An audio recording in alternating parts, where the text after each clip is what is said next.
Hola, ¿cómo les va? Muy buenas tardes. Nos da muchísimo gusto recibirles en este su programa Descubriéndonos. Hola José, ¿cómo estás? Luz, muy bien. Hola Mau, ¿qué Hola tal? Luz, José, Bueno, Emanuel. Mauricio, Emanuel. antes de que empecemos, les queremos invitar a que nos sigan en nuestras redes, en la página de Facebook de Descubriéndonos, que la pueden ocupar ahí por si nos quieren dar algún tipo de comentario o si nos quieren sugerir algún tema en específico, o en nuestra página de YouTube, por donde también por acá nos están viendo. Y si nos ayudan a compartirlo, pues se los agradeceremos mucho. Y pues el día de hoy vamos a estar hablando de un tema que pues ahorita está muy ahí en medio de la polémica, ¿no? Y tiene que ver con el asunto de los ideales. Bueno, lo que está en la polémica no es precisamente el tema de los ideales, pero sí de algo que nosotros vamos a guiar hacia ese lugar, porque de lo que estamos hablando es de esta famosa fotografía, bueno, es video, es el famoso video Sí. del Dalai Lama con este chiquito, ¿no? Que creo que tiene 8 o 9 años y que, bueno, ha sido objeto de muchísimas críticas, de señalamientos importantes, pues yo creo que no tiene ni caso tener que explicarlo, finalmente un chiquito que se acerca y que lo besa y que, pues bueno, eso es lo que tendríamos que estar analizando y bueno, ha sido objeto de muchísimas críticas y pues lo que más se critica es el tema de que sea el Dalai Lama. O sea, ¿cómo es posible que haya sido el Dalai Lama y que además lo haya mostrado de esta forma, el que haya podido estar haciendo ese tipo de abuso sobre el chico, ¿no? Ujú. Em, sí, en efecto. ¿Por qué pensarlo como un ideal? Bueno, se supone que el Dalai Lama es casi un ser santificado, ¿no? Por todas estas referencias y bueno, esto nos hace pensar que eso sería imposible, que eso es del orden de lo imposible, que alguien con ese tipo de, digamos, desarrollo espiritual, entiendas esto como se entienda, pueda tener este tipo de acciones. Bueno, si lo vemos desde ahí, es verdaderamente un escándalo. Y también creo que es bastante escandaloso que personas allegadas a él, como una versión más o menos oficial, plantearan que esto se debía a que en ocasiones el Dalai Lama hacía ciertas bromas, planteando esto que ocurrió como una especie de broma.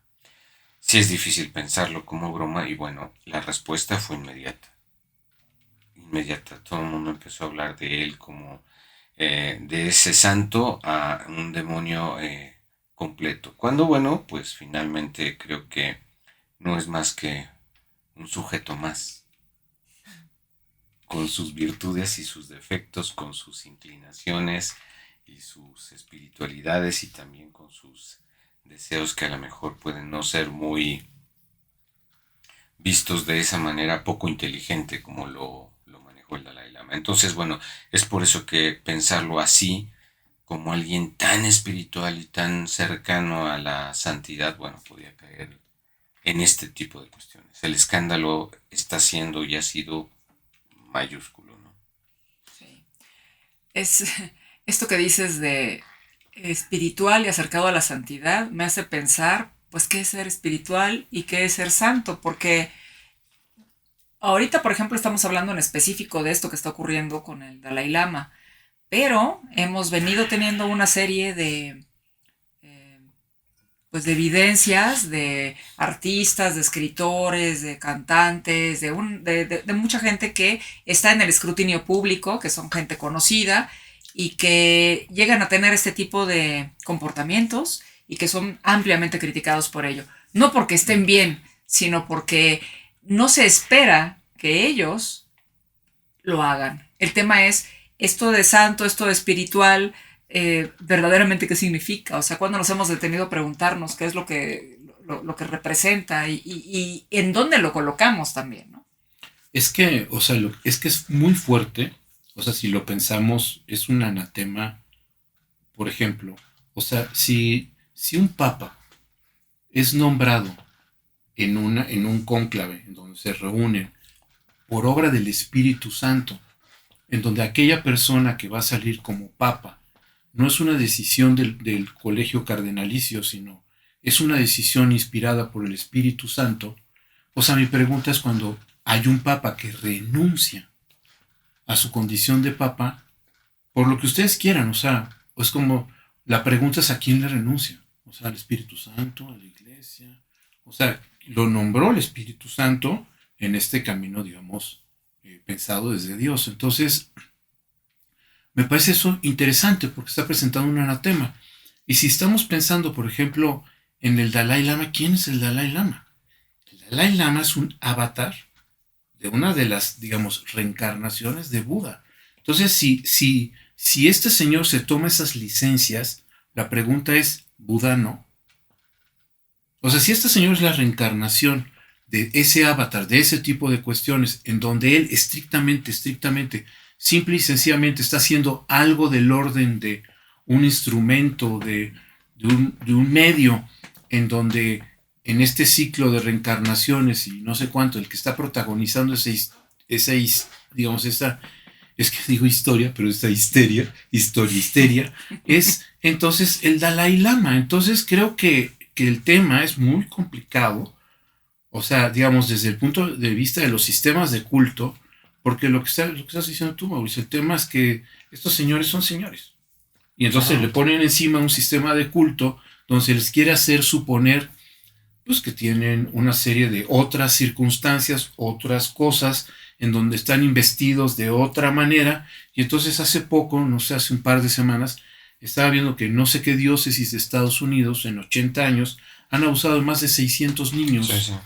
y que eso está totalmente documentado y se piensa que son más, y es una de las diócesis que es donde esto ha sucedido. Todo esto por los hombres santos.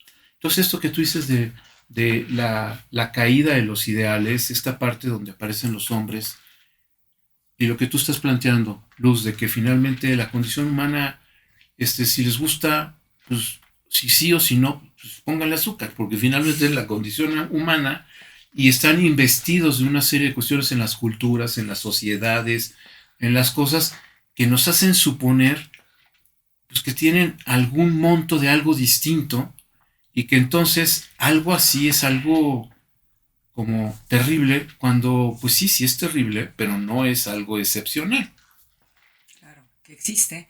Y el pensar en esto que acabas de decir ahorita, ¿no? El ideal en tanto investidura, algo que nosotros, quienes estemos vinculados con aquello que se está invistiendo, se le coloca a un alguien en función de, por ejemplo, esto que tú estabas diciendo, de las creencias, de lo que está ahí contenido en cada uno de nosotros. Entonces, esta investidura que se coloca en un tercero es exactamente eso que estamos hablando del orden de lo ideal, pero es una investidura. Es como si yo te colocara algo aquí y se puede quitar, porque yo te lo estoy Claro. poniendo, Sí, pero te sí. lo estoy poniendo yo.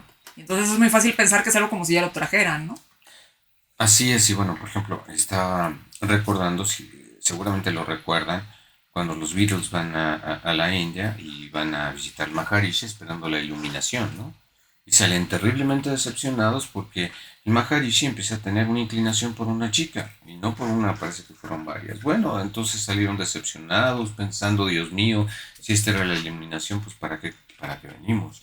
Y es exactamente lo mismo, es esto que nosotros le ponemos, digamos, si no mal recuerdo, es el Evangelio de Felipe. Bueno, en ese Un Evangelio lo que, apócrifo. lo que se plantea, se considera apócrifo. Ujú. Bueno, se habla de que la compañera, y en esa época hablar de la compañera era hablar de la esposa, no existía el término propiamente esposa. La compañera de Jesús era María Magdalena, ¿no? Claro. ¿Y Entonces, quién bueno, era María Magdalena? claro, ¿No? Razón por la cual habría que pensar también porque está dentro del libro de los apócrifos. Ni siquiera claro, es una posibilidad el pensarlo, ¿no? claro. Entonces, bueno, es esta idea de cómo podemos ubicar de manera tan radical, estos son santos, estos pueden ser, no pueden ser tocados, es están hechos desde otro lugar, con otras características, cuando en realidad no son más que sujetos, son hombres Exacto. finalmente, con eso, con virtudes y con defectos y con deseos, y como todo deseo bastante complejo, ¿no? Claro. Nada simple de abordar. Y esto nos presenta la posibilidad de preguntarnos qué tenemos que ver nosotros, en nuestra singularidad, con este tipo de cosas que tanto nos generan este shock, ¿no? Porque aquí estamos hablando del Dalai Lama y estamos hablando del ideal que representa esa persona santificada, que se supone que es un avatar de Buda, y que a pesar de que a lo mejor no tengamos muchísima relación con el budismo y que podamos estar profesando algún otro tipo de creencia, tiene ese estatuto de santo. Increíble, ¿no? Porque ha sido el escándalo de toda la gente, no importa si profesas esa religión o profesas alguna otra, ¿no? O esa creencia, pues, ¿no? Pero ha sido escandaloso porque no importa qué, ese ideal santo está sobre esa persona que lo está sosteniendo. Pero eso cómo nos afecta a nosotros hoy en día. ¿Solamente tiene que ver con los santos o esos temas de los ideales nos generan algún tipo de repercusión en nuestra cotidianidad? Ese es el tema, pero ¿se acuerdan con lo de Clinton y Mónica Lewinsky? Todo el escándalo cuando Clinton dijo que tuvo una relación, la palabra fue una relación inadecuada o algo así. Un psicoanalista, Jean Alouche, usó esa frase de él como para mostrar este sentido como totalmente medieval de la palabra de lo inadecuada, y donde, digamos, Mónica Lewinsky, sabemos que fue sexo oral y sabemos que conservaba el vestido en donde el señor presidente había cernido sus caprichosos espermas, ¿no? Entonces, pero ella lo atesoraba. Qué poético. Sí. Bueno, pero el tema de toda esta cuestión es finalmente esta parte de la sexualidad humana, esta cosa que nos acompaña, que nos atropella, que siempre está, digamos, caminando con nosotros, y si son personas, es porque están tropezándose con las mismas piedras, los mismos agujeros que cualquiera de nosotros. Y que entonces lo único que hace eso es demostrar que, pues que finalmente es esto, somos personas con una serie de pasiones, de fuerzas, de pulsiones, de cuestiones que no podemos gobernar tan fácilmente. Por eso que hablaba de los sacerdotes en donde hemos visto en Irlanda, en México, en Estados Unidos, o sea, cómo los sacerdotes de muchos colegios, de muchas cuestiones, han abusado sexualmente de las personas. Esta persona en Estados Unidos, de la Iglesia del Mundo, o la Iglesia de Luz del Mundo. La Luz del Mundo. El juicio que está. Que además tenía además sexo con varios. Que tenía todavía sexo con diferentes niños y los grababa y toda una serie de cuestiones en donde la cuestión con todas esas evidencias es que es interesante, pero con todo, aún así, eso lo descargo, ¿no? ¿Se acuerdan con Schulenburg cuando habló de Juan Diego, ¿no? De que eso no era un mito. Sí, que era un mito. Y entonces todo el mundo dijo, bueno, es que es extranjero. O sea, la idea es sostener las cosas, ¿no? Pero era el abad de la basílica. Era el abad, por eso. Yo en la iglesia. Entonces, todas estas cosas, el tema también importante de ver que somos humanos, pero también nuestra gran y enorme capacidad de querernos seguir engañando. Porque es interesante, ¿no? Entonces, quiere decir que el Dalai Lama no es lo tiramos, es un asco. Y bueno, ya elegiremos a alguien que sí corresponda a ese nivel de santidad. Estamos atrapados en esa dimensión. Pero además tenemos niveles de santidad, Claro. porque los ideales los construimos no nada más hasta acá, están acá. Sí, claro. Y entonces vamos por la vida tropezándonos, ¿no? Porque nuestra más cercanía, la más extrema, ahí también ponemos ideales. Claro, lo que comentaba José que era muy importante. En realidad había dos papas, uno emérito, porque no puede renunciar, no puede renunciar a esa función, no puede. Entonces había un papa emérito, ¿eh? Y había el papa en funciones. Entonces existían dos papas en realidad, porque no puede renunciar. Pues bueno, creo que ha sido un tema bien interesante el que hemos planteado la tarde de hoy. Habría que descubrir nuestros ideales, en dónde los depositamos y cuál es el tipo de afectación que pueden tener por sobre nosotros. Y pensar que no están necesariamente lejos, pero que también eso nos haga pensar en dónde los depositamos, y siempre que ese ideal esté depositado en un ser humano, pues seguramente tendrá algún momento en el que se rompa. Pues muchas gracias, nos encontramos pronto. Buenas tardes, José, buenas tardes, Mauricio. Nos vemos a la próxima. Saludos.